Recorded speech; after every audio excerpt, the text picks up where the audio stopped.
जिस इंसान को हम बेहद प्यार करते हैं, ज़िंदगी में वही इंसान हमारा सबसे ज़्यादा फ़ायदा उठाता है, क्योंकि वो इंसान जानता है कि हमारी कमज़ोरी क्या है।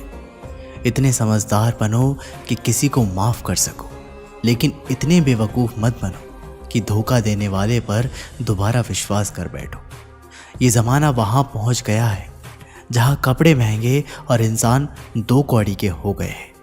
याद रखना, अगर दूसरों से उम्मीद रखोगे तो हार जाओगे, और अगर खुद से उम्मीद रखोगे तो जीत जाओगे। लोग तो नाम तक भूल जाते हैं जब उनका आपसे एक काम निकल जाता है। उन लोगों के सामने हमेशा खुश रहो जो आपको पसंद नहीं करते, क्योंकि आपकी खुशी उन्हें चैन से जीने नहीं देगी। ज़माना उस मोड़ पर आ गया है, जिस इंसान के दिल से मदद करने की सोचो वही इंसान पीछे से वार कर देता है। मिलकर भले सबसे रहिए, पर किसी से दबकर बिल्कुल भी नहीं। जब इंसान को ज़रूरत से ज़्यादा अहमियत मिल जाती है, जब वो दूसरों की अहमियत और वैल्यू कभी नहीं समझ पाता, दर्द की तो बात ही मत किया करो। जिसने भी दिया बेमिसाल दिया। इंसान तब बुरा बनने के लिए मजबूर हो जाता है जब लोग उसकी अच्छाई का फ़ायदा उठाने लगते हैं।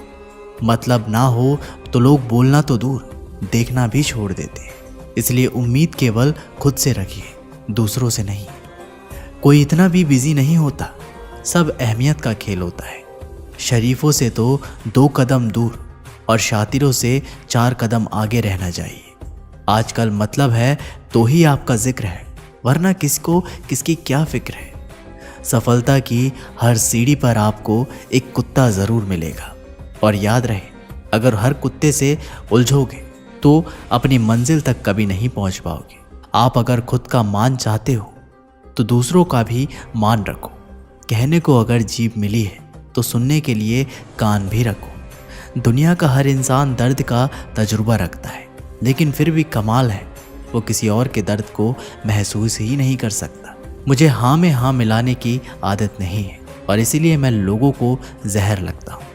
जब आप किसी पर बिना शक के पूरी तरह भरोसा करते हैं तो आखिर में आपको 2 में से एक परिणाम मिलता है, या तो पूरी ज़िंदगी के लिए एक सही इंसान, या ज़िंदगी भर के लिए एक सही सबक।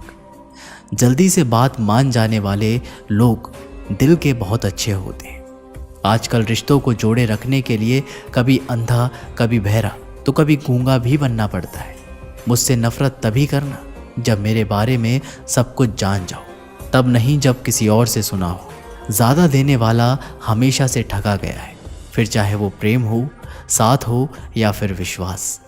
आत्मसम्मान को भेजकर बदले में कितनी ही संपत्ति मिली, पर आप कभी सुखी नहीं हो सकते। जब आप ये जानते हैं कि आप कौन हैं और आपको किस में खुशी मिलती है, तब तक आपको फ़र्क ही नहीं पड़ेगा कि दूसरे आपके बारे में क्या सोचते हैं। मैं जितना लोगों को समझता गया, अकेलापन और भी अच्छा लगता गया। कुछ रास्तों पर आपको अकेले ही चलना पड़ता है। ना कोई परिवार, ना कोई दोस्त, और ना ही कोई साथी। ख़त्म हो गए उन लोगों से भी रिश्ते जिनसे मिलकर ये लगता था कि ये उम्र भर साथ देंगे। अहंकार चाहे किसी भी चीज़ का हो, सर्वनाश करके ही पीछा छोड़ता है। हम खुद गिरे थे, खुद से ही उठेंगे। अब ना किसी का हाथ चाहिए, ना ही किसी का साथ। सांसों का टूट जाना तो बहुत छोटी सी बात है। जब हमारे अपने ही हमारा साथ छोड़ देते हैं तो मौत उसे कहते हैं। जलने वालों की दुआओं से ही सारी बरकत है, वरना अपना कहने वाले तो याद भी नहीं करते। सो जाइए सब तकलीफ़ों को सिरहाने रखकर, क्योंकि सुबह उठते ही उन्हें फिर से गले लगाना है।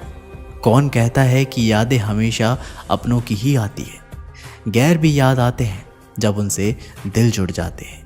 दान करने से धन तो जाता है, पर लक्ष्मी नहीं जाती।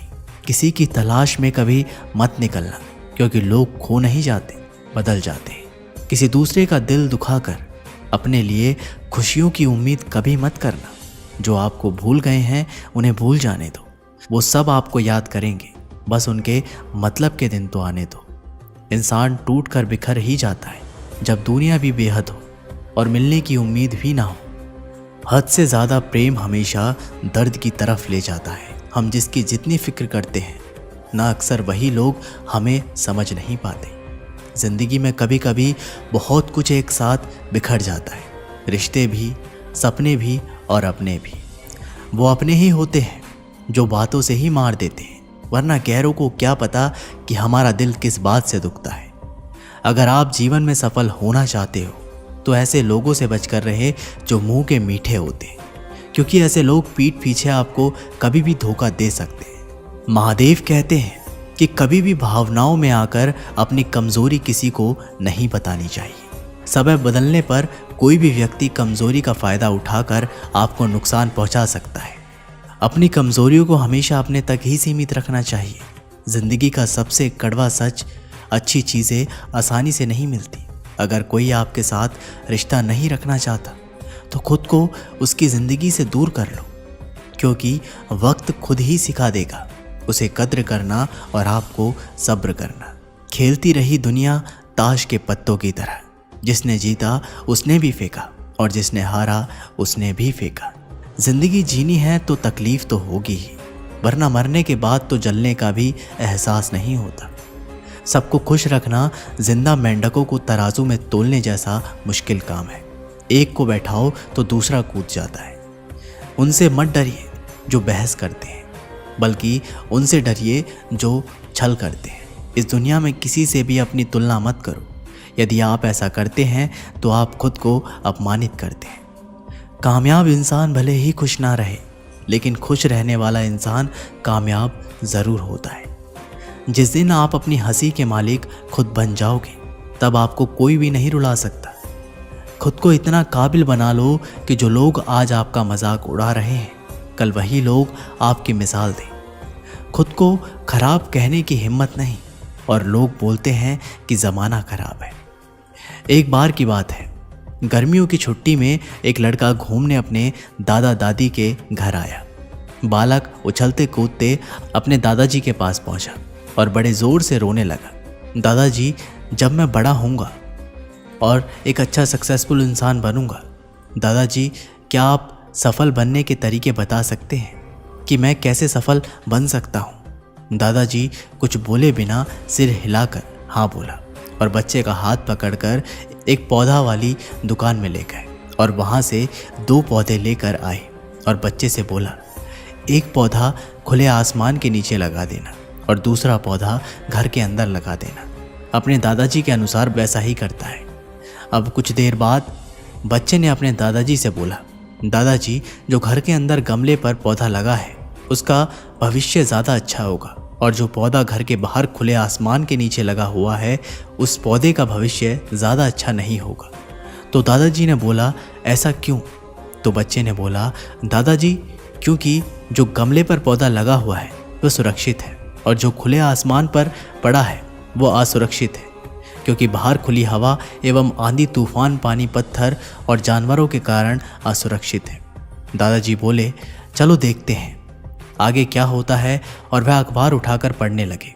अब दादाजी उन पौधे की देख रेख करते रहे और कुछ समय व्यतीत हो गए। अभी 3 से 4 साल बाद वह बच्चा अपने माता पिता के साथ घूमने के लिए दादाजी के घर आया और बोला, दादाजी, उस टाइम मैंने आपसे सफल होने के कुछ तरीके पूछे थे और आपने कुछ भी नहीं बोला। इस बार आपको बताना ही होगा। दादाजी मुस्कुराते हुए लड़के को उस जगह ले गए जहाँ पर उन्होंने गमले के पौधे लगाए थे, और वह पौधा एक पेड़ में बदल चुका था। लड़का बोला, दादाजी, मैंने सही कहा था ना, गमला वाला पौधा ज़्यादा सफल होगा। अब दादाजी ने अपने बच्चे से जो खुले आसमान के नीचे पौधा लगाया था उसे भी देख लो। जब वह लड़का अपने दादाजी के साथ गया और खुले आसमान के नीचे पौधा लगा हुआ देखा तो वह विशाल वृक्ष बन चुका था। उसकी शाखाएं और लट दूर दूर तक फैली हुई थी और कुछ राहगीर उस पौधे के नीचे आराम से विश्राम कर रहे थे। दादाजी ने उस बच्चे से पूछा, बताओ कौन सा पौधा ज़्यादा सफल हुआ? लड़का शर्माते हुए बोला, दादाजी, ये कैसे हुआ? बाहर कितने खतरों का सामना किया होगा। दादाजी ने बोला, बेटा, जब तक खतरों का सामना व्यक्ति नहीं करता है तो वह सफल नहीं हो सकता।